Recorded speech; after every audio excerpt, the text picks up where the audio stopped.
down with the move. Come on. So we tune in. The first things first with the queen of Black Talk Radio, Dominique DePrima. Go, sis. Go, sis. First things first.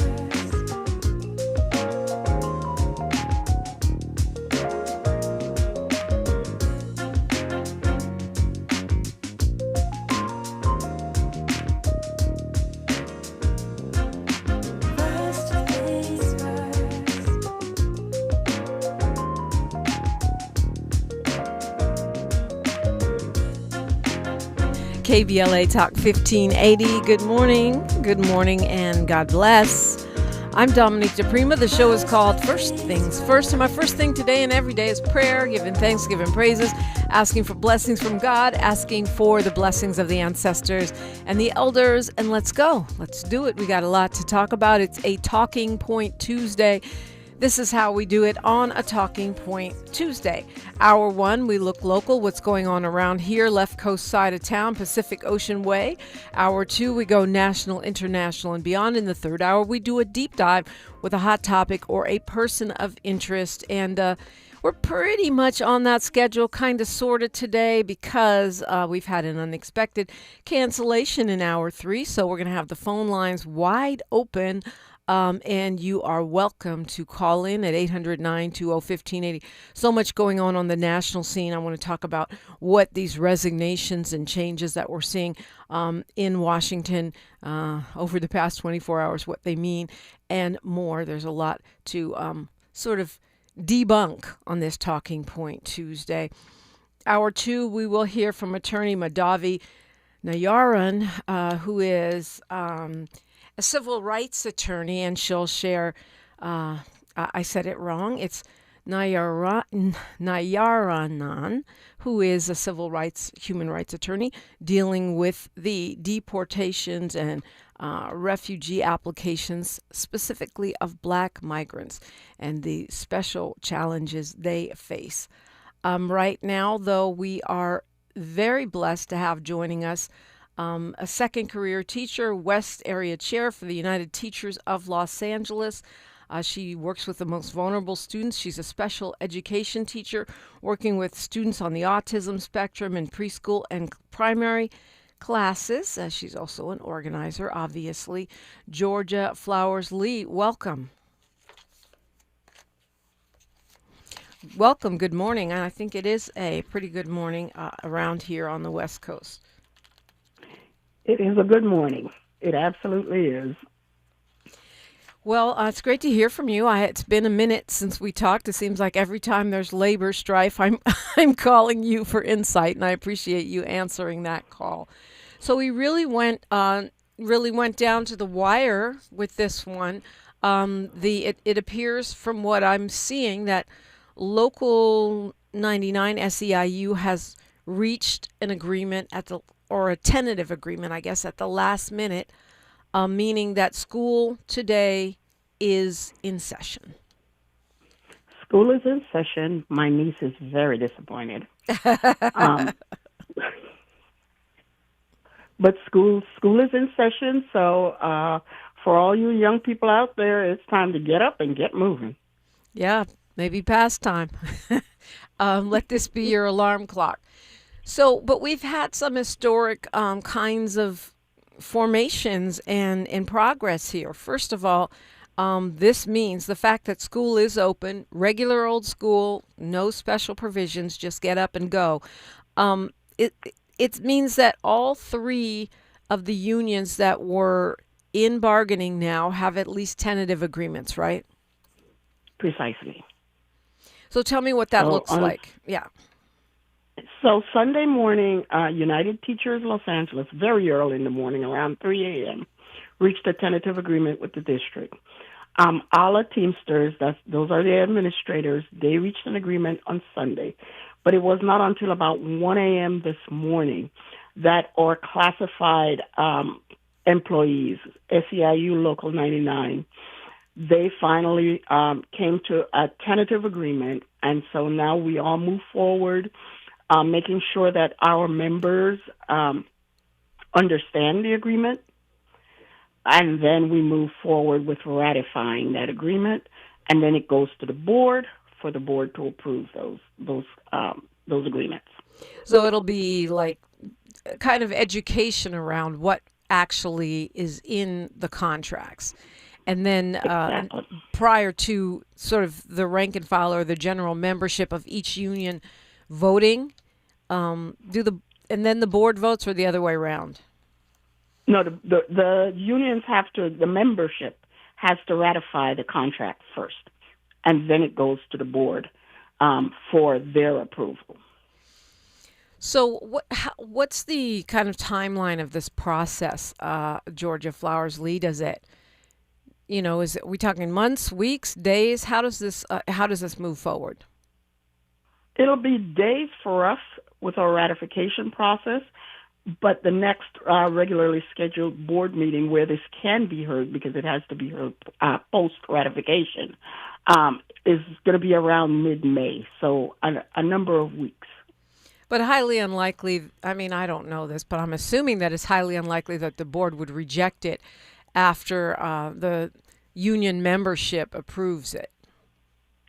Yeah, I cannot see that happening. I don't know what would have to occur to make that even, a possibility. So the next few days are sort of make or break for this. And if, do you have a sense of it? I mean, I know it's so early, just 1 a.m. for the SEIU 99 ratification, which for folks that don't track it is gardeners and cafeteria workers and assistant paraeducators, bus drivers, cafeteria staff, all the folks that make schools run. So, right. So the question was, do you have any sense of it, do you feel optimistic that folks are going to ratify these deals? Do you feel like, how are you feeling as far as what was won so far? So for our unit, I am excited. I mean, one of the highlights for us is that for the first time, the district would offer 4 weeks of paid parental leave. And I know that is wild, that in a unit that is primarily female, there's been no paid parental leave, no paid pregnancy leave for our members. Wow. So now that's going to change. And of course, you're talking about the teachers themselves. I found it interesting that the last group to reach a deal is the lowest paid group when you look at, overall. And we can argue a million reasons why. I mean, you need a teaching credential to be a teacher and probably a principal. But nevertheless, a lot of these SEIU 99 workers are the backbone of schools. The schools won't run without the SEIU 99 workers. Oh, you'll get no argument from me about that. As a special ed teacher, I know that my classroom would not run without my paraeducators in it. Yeah. Bus drivers who drop my kids off and pick them up daily. It doesn't happen without them. So, and they are the unit that had been in negotiations for the longest. So their contract expired, I believe, 2 years ago. Wow. So they've been working 2 years without a contract. And last night, this morning at 1 a.m., they reached a tentative deal. When we come forward, I want to talk about, what you mentioned, just a couple small changes, but what kinds of changes we're looking at and what it means for our future in LA and the future of labor, that we had some unprecedented cooperation between 3 different unions and the threat of sympathy strikes from a number of others. It is KBLA Talk 1580. She's reclaiming her time on KBLA Talk 1580. More First Things First with Dominique DePrima when we come forward. It's game day. Are your moderate to severe Crohn's disease or ulcerative colitis symptoms keeping you from the action? Skyrizi, risankizumab Riza, could help you get back to the game. Skyrizi is proven to help people feel significant symptom relief, achieve remission, and visibly improve damage of the intestinal lining. Skyrizi is a prescription injection medicine for adults. Don't use if allergic to Skyrizi. Serious allergic reactions, increased infections, or lower ability to fight them may occur. Before treatment, get checked for infections and tuberculosis. Tell your doctor about any flu-like symptoms or vaccines. Liver problems leading to hospitalization may occur when treated for Crohn's or ulcerative colitis. Control is everything to me. Ask your doctor about Skyrizi, the #1 prescribed biologic in Crohn's and ulcerative colitis combined. Learn more at skyrizi.com or 1-866-SKYRIZI. We've got a lot to talk about. Hi, I'm Zoe Williams, a.k.a. the Voice of Reason, encouraging you to join me weekdays from 7 to 9 p.m. for the world's most intriguing relationship radio roundtable. Every night, I facilitate and encourage our loyal listeners to participate in the most engaging relationship discussions you'll hear anywhere. So make it a point to rendezvous with me, Zoe Williams, the Voice of Reason, Monday through Friday, 7 to 9 p.m. Pacific Standard Time. Trust me, your relationships will never be the same. The VOR is on fire tonight. Unapologetically progressive. KBLA Talk 1580. We've got your black. 5, 4, 3, 2, 1. Break out the champagne. Everybody get a laugh. You know, 5 years goes fast when you're doing something you love. 5 years of being right there with you, in your car, in your kitchen, at work, in your earbuds. And we don't take that for granted, not for a second. When it came time to celebrate our 5th anniversary, we knew it had to mean something. And we're celebrating on the most fitting day there is, Juneteenth. We're still putting the finishing touches on something really special, and before we tell the world, we want to tell you first. Once we announce this event publicly, we expect that seats are going to go fast, really fast. So, go to our website right now at KBLA1580.com and sign up to make sure you're the very first to hear what we've got planned. Before we go public with all the details, you've been riding with us. It's only right you're first to know. KBLA1580.com. We'll see you on Juneteenth for our 5th anniversary banger. Banger, banger, banger.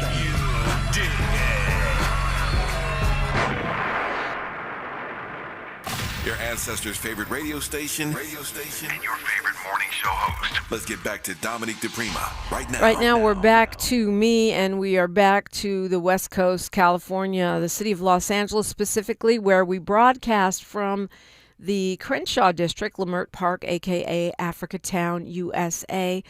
And you are always invited in at 800-920-1580, 800-920-1580. I'm streaming on Instagram right now at DePrima Radio if you want to see me there, streaming on the KBLA 1580 Facebook, and also, as per usual, on YouTube, where our comments section is very lively and a great place. Whoops, sorry about that. A great place to weigh in if you're at work or something and you can't, get on the phone and call me.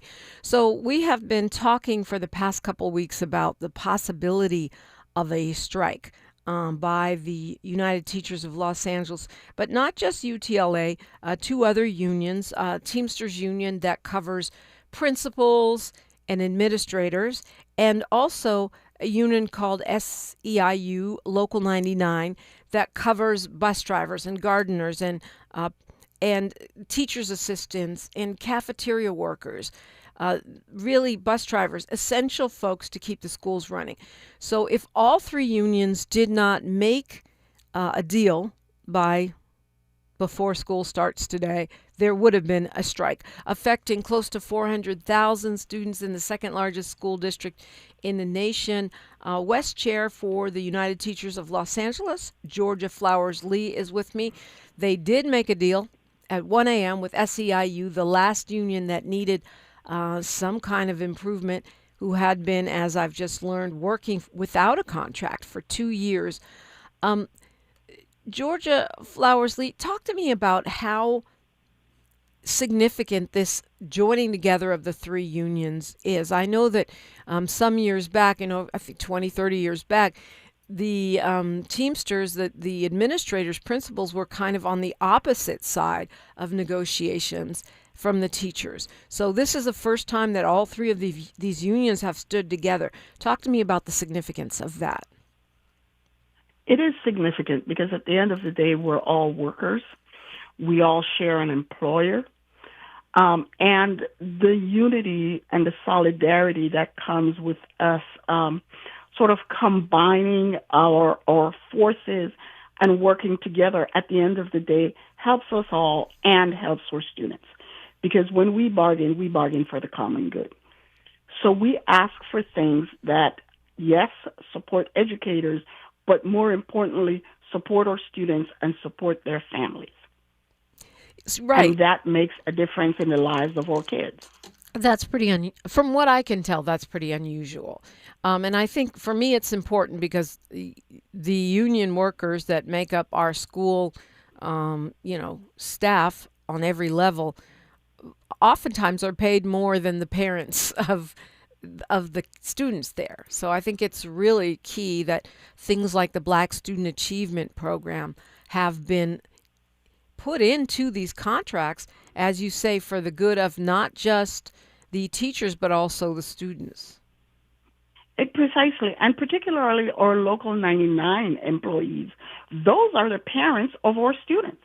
Yeah. Very often, those are our students' parents.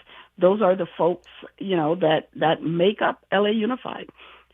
So they are employees, but they are also the parents whose voices need to be heard.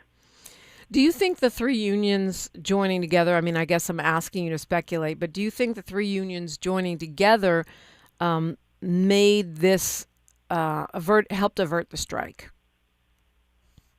I think the district realized, there was no way to keep schools open if all the employees who work at school sites and these three bargaining units pretty much make up all the employees, all the folks at school sites. So there was no way to keep schools open, which is, that is a problem for the employer. Yeah, that's a problem for the entire region, really. Oh, it's a problem for the city if schools are closed. Yeah. Let's be honest. In 2019, when United Teachers Los Angeles went on strike, and we went on strike by ourselves, we had support, but schools stayed open because there were, there were some folks there, not to instruct, like that just didn't happen, but to at least manage sites. In 2023, when we went out in solidarity with Local 99, schools had to shut down. Yeah. I remember that. Yeah, and that was without all right. That was without all three unions. That was the two unions. Now you also had some other bargaining units, some other unions that were ready to do sympathy strikes that aren't even directly school related. Yeah. Also, our strike was sanctioned by the LA County Federation of Labor. So the units within that federation, pledged, they sanctioned our strike and they pledged not to cross our picket line. So that's 800,000 workers, almost 1 million workers in LA County. Exactly. So at that point, it's not just the schools that shut down. I mean, you're talking about a disruption of many, many different areas of life here in Los Angeles. For those just joining, schools are open. It is going to be a regular school day, maybe a slightly more uplifted school day, because what I know, at least for older students who are aware, is that they really are concerned that their teachers and the workers that join them every day, the bus drivers, assistant teachers, are taken care of. I know this is something that my child talked to me about during 2023 and 2019. So, and I've heard the conversation in the friend groups. I know this is important to the kids. And our kids stood alongside us. Students held a press conference yesterday to make it clear that their teachers, the school staff, their administrators, the folks who they have relationships with, were important to them, and they wanted to make sure that the district heard them loud and clear and knew that they were in solidarity with their school personnel and wanted the district to come to an agreement. And the district seems to have complied. Let's talk about you talked about a couple of weeks of family leave, which it's pretty rare in many jobs, but it should be standard. What other wins did the teachers get specifically? So we fixed our broken salary system, which has been an issue for quite a long time, for as long as I've been in this district. It made no sense. From year to year, you might get about 0.1% pay raise, or you might get a 3% pay raise. So it was irregular, and it made no sense.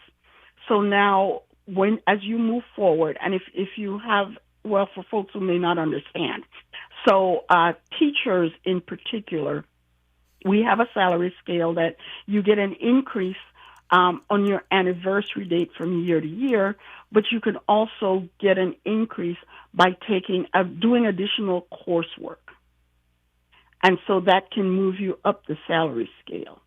But it was irregular, and it didn't make sense.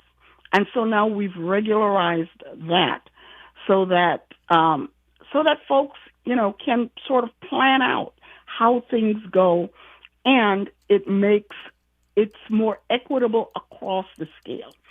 So you don't have a first-year teacher who gets, 0.1% pay increase, and a teacher who's been on the job for 6 years who gets a 3% pay raise. So that is now fixed. But we also, teachers have to get continuing education units in order to move up the salary scale. And we asked for 98 units, which is the equivalent of 2 master's degrees. Mm. We've now aligned that with other districts in the area who top out at about 70 continuing ed units. Also, we're looking at a salary increase. Looking at the UTLA website, it says average increase of close to 14%, minimum increase of 8%. So this is an immediate raise for teachers? It's going to be staggered. Okay. We understand the times we're living in, and so we worked with the district to make sure that things were sustainable. Got it. So a part of it will be an increase that will be retroactive to the start date of the contract, which is July 1, 2025, and then the rest will be phased in over time. You also got, and this is one of the things when you talk about the greater good, one of the things I'm always advocating for, more school psychologists, counselors, and assistant teachers, correct? Oh, yes. So about 450 new positions. So those are our psychiatric social workers, the school psychologists, the counselors, and or PSAs. We are pupil services attendance counselors, because we know that chronic absenteeism is an issue that we keep working to address, and they are the folks who do some of that work. So, but see, again, the reason I point that out, great for, congratulations to you and UTLA and other 2 unions for these victories, and also for, moving the district forward. But, I mean, for parents, I would look at that. I don't have a child that young anymore. My child is in college now, but you look at these for high school and elementary school parents, I think this is reason for you to be celebrating, for us to be celebrating more school psychologists, counselors, psychiatric, assistants, and more bodies like that on campus makes all the difference, I think, in helping your kids to succeed, right? Yeah, and one of the things, every time we have surveyed our students and our parents, one of the things that has risen to the top is the ask for more mental health support. Surprise! We are living in exactly. We're living in troubled times. Absolutely. And providing that care for our students absolutely helps and increases their chances of being successful while they're in school and being successful adults. I mean, not to mention the fact that we're still not done fixing our brains from COVID, adults and children. We're talking about the averted strike, the teachers union, SEI, Local 99, and the principals and administrators all have tentative deals. We will continue this conversation when we come forward after news, traffic, and sports, only right here. More of First Things First with Dominique DePrima when we come forward. I'm Misty Jordan with BIN News Now. President Trump is promoting his no tax on tips law by having McDonald's delivered to the Oval Office. The law impacts federal income taxes for people working in jobs that are traditionally received tips. It allows some workers to deduct certain amounts of qualified tips per year from 2025 through 2028. The no tax on tips is something special, right? It's very special. And that's the one that really pertains to you more than anything else? Yes, sir.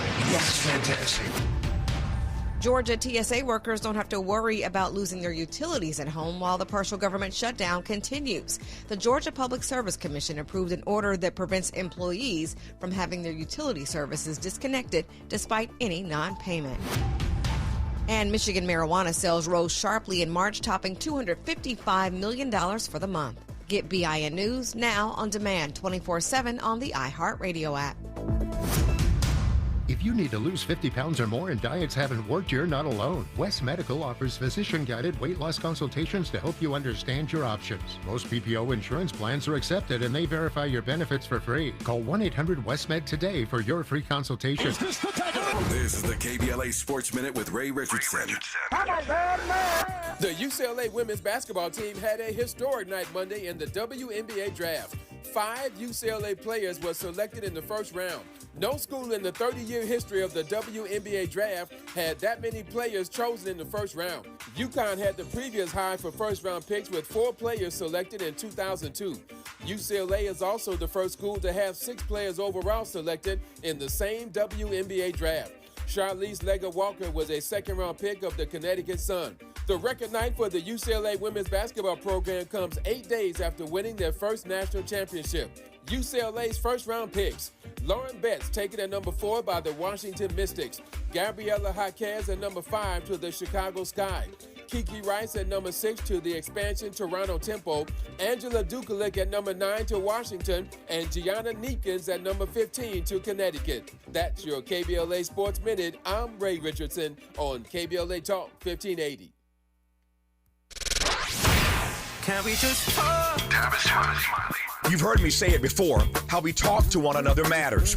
Earlier this year, we launched our first cohort, and I'm grateful to those who leaned in early and helped to shape the work. Now I'm inviting you to join me for a new live seminar, The Practice of Dialogue, Becoming a More Effective Communicator. This is a small group experience designed to help you strengthen how you communicate in your work, your relationships, and your everyday life. Space is limited to keep the experience personal and interactive. So if you're ready to take your communication to the next level, now is the time to focus on the skills that make conversations meaningful. The new 4-week cohort begins Monday, May 4th, and there's a nice discount for early bird registrants. Visit TavishTalks.com to learn more and reserve your place today. That's TavishTalks.com, because better conversations don't just happen, we practice them. For the first time ever, the Action Altadena Build Together Fair and Altadena Rebuild Trade Show are coming together. If you were impacted by the Eaton Canyon fire and you're still asking, where do I start? This is for you. Join James Farr, host of KBLA Talk 1580's Conversation Live, Altadena Rising, Sunday, April 19th from 12 to 4 p.m. at the Collaboratory in Altadena. Get connected to the resources, experts, and support you need all in one place. Plus music, food, games, and prize drawings for the whole family. For more information, visit Eventbrite Altadena Rebuild Trade Show, because rebuilding starts together. From station to stage, LA Metro connects you to the artistic heart of Los Angeles. Celebrate this National Arts Month with Metro, exploring galleries, theaters, and cultural spaces across the city. Art isn't just where you end up, it's how you get there. Every day on KBLA Talk 1580, it's like a live town hall meeting over the airwaves. Politics, culture, community, justice, nothing is off the table. We take more listener calls, spark more honest conversations, and challenge more assumptions than any talk station in Southern California. Because good ideas matter more than ideology. KBLA Talk 1580, your station, your voice, your city. Listen live at KBLA 1580 AM on our free KBLA 1580 app or on our website at KBLA1580.com. Unapologetically progressive. The joint will be jumping. Ebony Repertory Theater, in association with Fig Street Films, brings you one of the most beloved musicals of all time. Tony Award winner, Ain't Misbehavin'. The soulful, swinging celebration of the music of Fats Waller. From the rollicking to the romantic, this show is pure magic, full of the songs that defined an era and the voices that'll make you forget everything else for a night. Foot stomping, heart stirring, unforgettable. Don't miss Ain't Misbehavin' at the Nate Holden Performing Arts Center, starring Lettucey, directed by Ren T. Brown. This is the night out you've been waiting for. Tickets are going fast, so don't wait. Grab yours now at ebonyrep.org or call the box office today at 323-964-9766. Ebony Repertory Theater, bringing the culture, keeping the legacy alive. Ain't Misbehavin' runs May 21st through June 8th at the Nate Holden Performing Arts Center. Get your tickets now. Thanks for waking up with Dominique DePrima on KBLA Talk 1580. We are talking with Georgia Flowers Lee. She is a special ed teacher, second career teacher, West Area Chair for United Teachers of Los Angeles. And we were talking about some of the gains, some of the wins in the teacher's contract. Of course, there are wins for the SEIU Local 99 workers as well as for the administrators. But we're starting with you because you are our guest. Special education agreement, I know this is near and dear to your heart. It says first time ever 20-to-1 ratio. What does that mean? I mean, does it mean fewer students per class? What is it? How does that break down? It means, so resource specialist teachers don't carry a roster, but they provide services to our kids with who qualify for that service. And state law, Ed Code, sets their cap at 28-to-1. However, increasingly, our kids who have IEPs are being included in the general education setting. So lowering that ratio to 20-to-1 means that there is more time specifically for those teachers to spend in specific classrooms. It also means we've also gotten planning time for them, which is something that they didn't have before. So if you are working in a classroom with the gen ed teacher, there is now some planning time being afforded for you to plan together with that teacher for the instruction that's being delivered in that classroom. Now, that's not something that happened before. No, it isn't. And it's actually a big deal. Again, this is something that will change the experience of the teacher, but also the student. Precisely. You know, protections over subcontracting and AI, I think the fact that those are in the same category, meaning that AI is just as much of a threat to these union jobs in some ways as subcontracting, which can allow organizations to kind of do a end run around the union contracts. Exactly, and if you are not if you're not employed by LA Unified, there is less, for want of a better term, quality control, and so we are always concerned when folks are being brought in from outside companies to do work that has historically or traditionally been done by district employees. For example, as a SPED teacher, increasingly folks in my classroom who provided behavior support for my students were employed by outside agencies. So they were contracted employees. Well, something that I learned fairly recently is that a lot of those agencies are owned by private equity firms. Wow. That's concerning. Yes, it is. It seems like everything is owned by private equity firms these days, but that's another conversation for another day. It's one of the complaints I hear consistently, particularly, I'm going to say this even though people aren't going to like it, from people that don't pay attention to the day-to-day of how things unfold, is that we hear a lot of politicians, we hear teachers, we hear representatives of the district talking about how important it is to give support to immigrant students and families. We've seen different kinds of aid rolled out for them.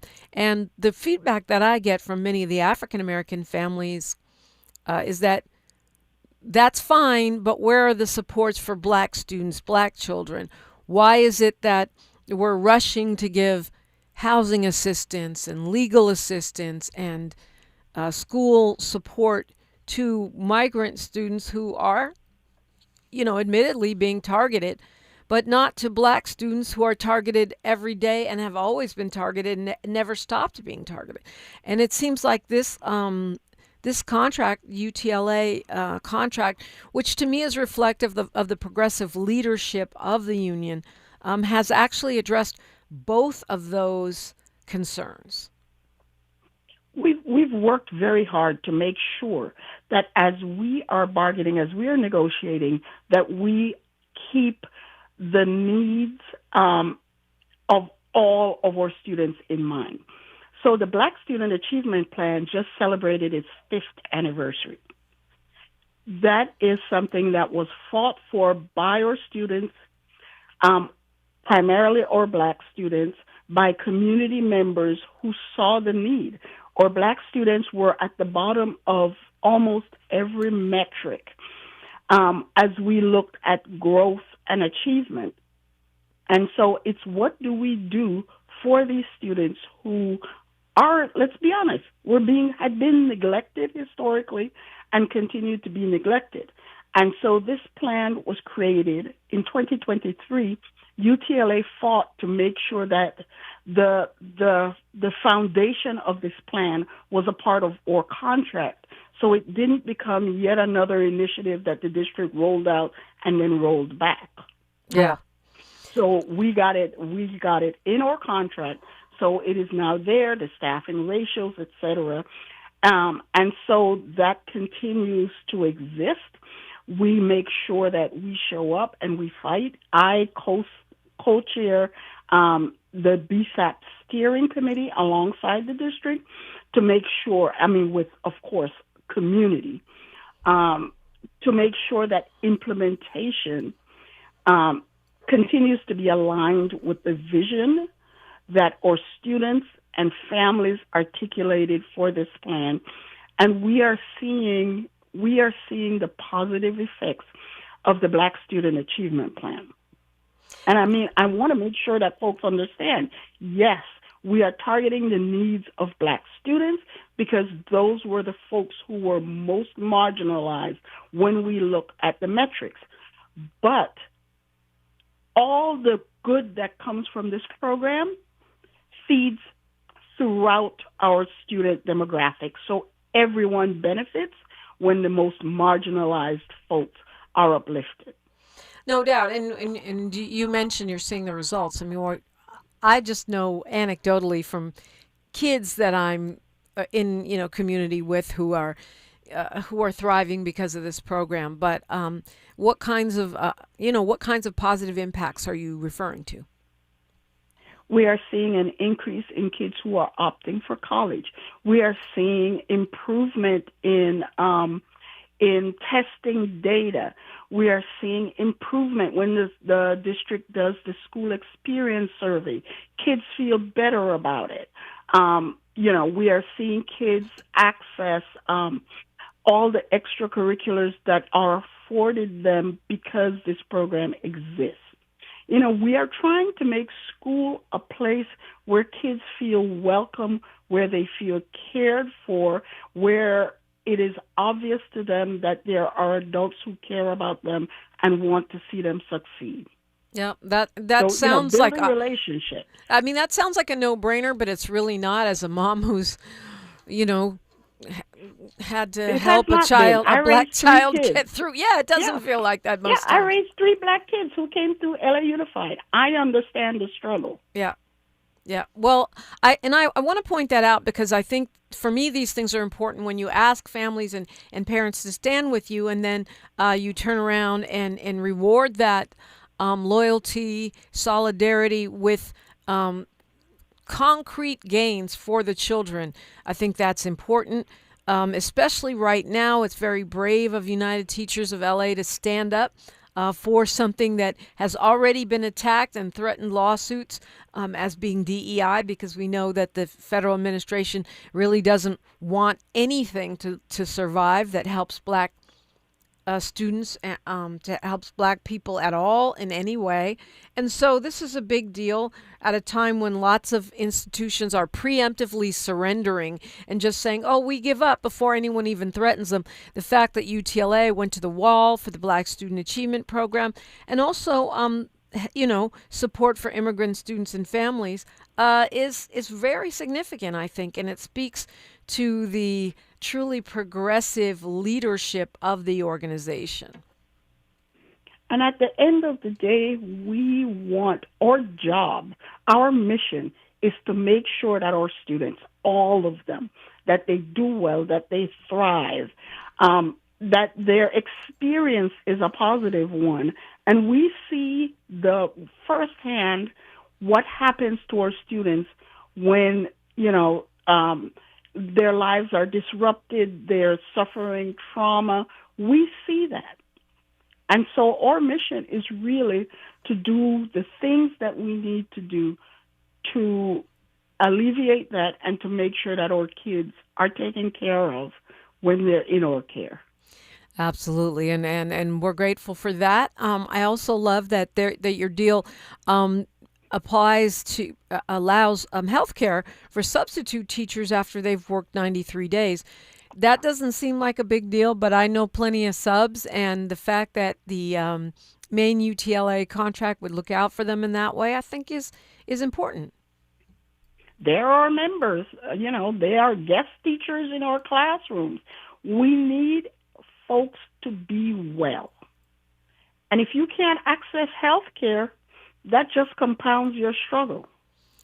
One of the things that I hear a lot of complaints about, not so much from students, but from parents and people in the education space, is the retention of teachers, particularly teachers of color, and most specifically, black teachers. Do you think this contract will help with that?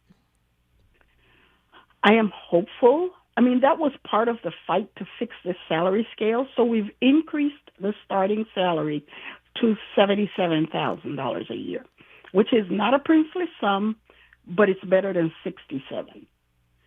Because when new teachers are asked, one of the things is affordability here in LA. LA is one of the most expensive places to live. Indeed it is. So we've increased the salary scale, but also doing things that impact and improve working conditions. Teaching is a hard job. You don't show up at 8 and leave at 3. That's just not how it works. It's a hard job, and we need to make sure that resources are available on our campuses that support our students and support our educators. We say repeatedly, our working conditions are our students' learning conditions, and when we improve one, we improve the other. Well said. We're talking with Georgia Flowers Lee. She is an organizer with United Teachers of LA. For those just waking up, there will be no strike, at least not right now. All three bargaining units have come up with tentative agreements, which will have to be ratified by their members and then later the board. But from what I've just learned this morning, the ratification by membership could happen within days, not weeks. Once that happens, if that happens, we are likely to see these deals come through. And so that's great news for teachers, students, and all school workers from the principal's office to the bus driver. We'll continue this conversation. I want to find out about what SEIU workers, Local 99, some of us who are like you said, Local 99 members are parents who are, sending their kids alongside ours to schools, and also because these are such hardworking folks that are wildly underpaid. What did they win, and what is next? All that straight ahead on KBLA Talk 1580. The station you turn to when you've had it up to gear with cultural incompetence. KBLA Talk 1580. 58 years ago, a bullet tried to silence a dream. It couldn't. On April 4th, 1968, Dr. Martin Luther King Jr. was taken from us, not because he failed, but because he was winning. Winning the fight for a nation determined to live up to its promise. That fight didn't end then, and it can't end now. California is the most powerful state and the most powerful country on earth. But right now, too many people are being left behind, priced out of their homes, locked out of opportunity, told to wait for justice that's already long overdue. Dr. King didn't wait. He taught us the fierce urgency of now and acted. Now it's up to us to carry that same urgency today. We need leaders who will fight the triple evils of poverty, racism, and militarism. Not someday, now. On this anniversary, let's honor Dr. King the only way that truly counts, by doing the work. Ad paid for by Steyer for Governor 2026. For the first time ever, the Action Altadena Build Together Fair and Altadena Rebuild Trade Show are coming together. If you were impacted by the Eaton Canyon fire and you're still asking, where do I start? This is for you. Join James Farr, host of KBLA Talk 1580's Conversation Live, Altadena Rising, Sunday, April 19th from 12 to 4 p.m. at the Collaboratory in Altadena. Get connected to the resources, experts, and support you need all in one place. Plus music, food, games, and prize drawings for the whole family. For more information, visit Eventbrite Altadena Rebuild Trade Show, because rebuilding starts together.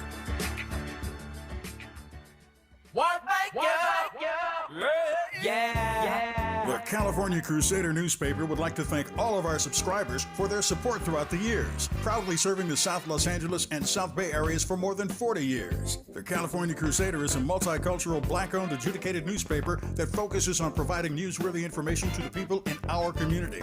We're constantly looking for ways to assist businesses in our community to connect with our subscribers. We provide low-cost, effective ways to promote your business with our reasonable and affordable advertising rates. You can participate by suggesting, sharing, and submitting your stories on the California Crusader newspaper Community Share Facebook group page, or visit our website at cal-cruise-news.com. That's calcruisenews.com. Then click on the Submit Now button located on the top right corner of the homepage, or text CCN to 42828. Again, text CCN to 42828. The California Crusader newspaper, working together to build a better community for our future. Subscribe today. We knew you'd stick around. This is LA's home for progressive talk radio. Welcome back to KBLA Talk 1580. For some reason, I decided to stream on Instagram this morning. You can find me at DePrima Radio. Think I may be doing that more. KBLA 1580 is where we are streaming on Facebook and also YouTube. You can hop in the YouTube chat. The comments are always very interesting and inspiring as I do the show. And then there's the old-fashioned radio, landline 1580, terrestrial radio 1580 AM. And, of course, our app, which is where most people listen. If you want to listen on the app, all you have to do is download it for free from the KBLA, from the App Store or the Google Play Store. It's called KBLA 1580, just like the station. Easy peasy. Talking with Georgia Flowers Lee of the United Teachers of Los Angeles. They have been successful. All three unions have been successful in getting tentative agreements. The last one completed at 1 a.m. this morning, which means that schools will be open today. Schools will be open. We'll call it business as usual with a little celebratory vibe. Business as usual as bus drivers, teachers, and administrators have come up with a tentative plan. Georgia Flowers Lee, what can you tell me about the Local 99 deal? From what I'm reading, they got the biggest raise, which makes sense because they were at the lowest wage of any of the three bargaining units.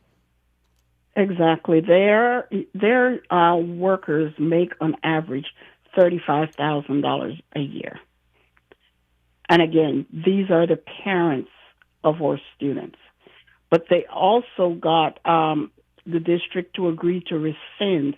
The district had planned to lay off a substantial number of IT workers who are also their members. So there is a plan to not to lay off those workers. There's also increased hours for some categories, like their food service workers, a lot of whom were working 3-hour shifts. If you're only working a 3-hour shift, you don't qualify for health care. Yeah, and that's a big deal. I mean, I think it's a big deal. One of the biggest complaints we've heard with low-wage workers, whether they're in fast food or retail or in Local 99, is that their hours are being cut, and it's like there's an intentional plan to keep them under the threshold for health care, which, of course, in this expensive city, if you're working for a already a low wage and then you don't get health care, it's hard to get by. It absolutely is. So now minimum 4-hour assignments for lots of employees, which means that they qualify for health care, which is something that was won when they went out on strike in 2023. So aside from the pay increase, there's some increased hours, availability of health care, and then some protections against subcontracting, which is huge in their unit. So what would that look like? Somebody contracts a bus company or contracts some kind of food service agency that's taking their jobs? That would be my guess. I mean, what I have personal knowledge of are the folks who work in our special education classrooms. That's the big that's the largest group that I've seen, where positions are subcontracted out.